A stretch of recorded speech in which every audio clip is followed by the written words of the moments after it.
Nous toutes, écoutez ça bien. L'ouvrez les oreilles, nous-mêmes qui vivons tout partout sur la terre. Grand ou petit, riche ou pauvre.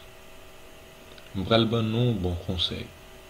Ça qui nan kem, c'est bagay qui gen sens. M'a plu ouvrir les oreilles moins pour m'tendre parabole là. M'pral expliquer ban nous en temps m'a jouer musique. Pour qui ça? Pour me taper les jours malais arrivé.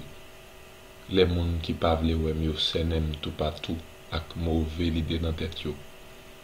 Moun qui mette confiance yo nan bien la terre, moun k'ap fait grandiser pour richesse yo gen, pa gen yon la dan yo qui ka bay 5 cob pour délivrer frère yo, ni qui ka paye bon Dieu pour le délivrer yo.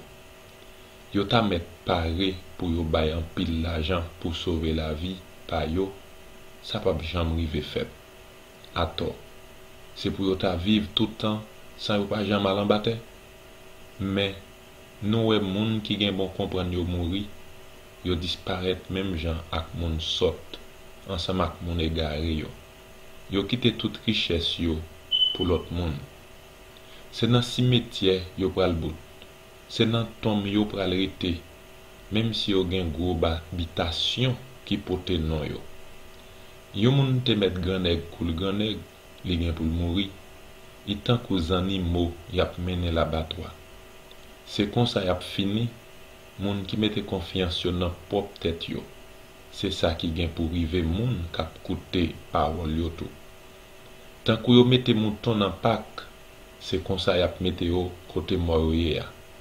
Yo pral tout droit dans cimetière. C'est là mort pral prendre soin yo. Belle kou yo belle, y a tourné poussière. C'est côté mort yo ya, y a prêté.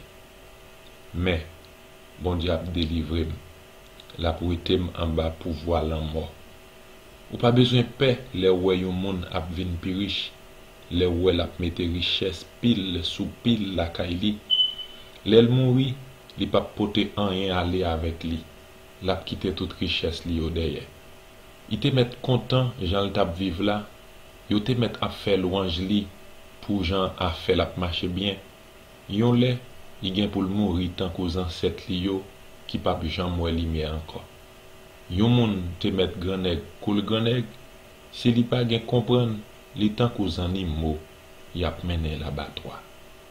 Amen.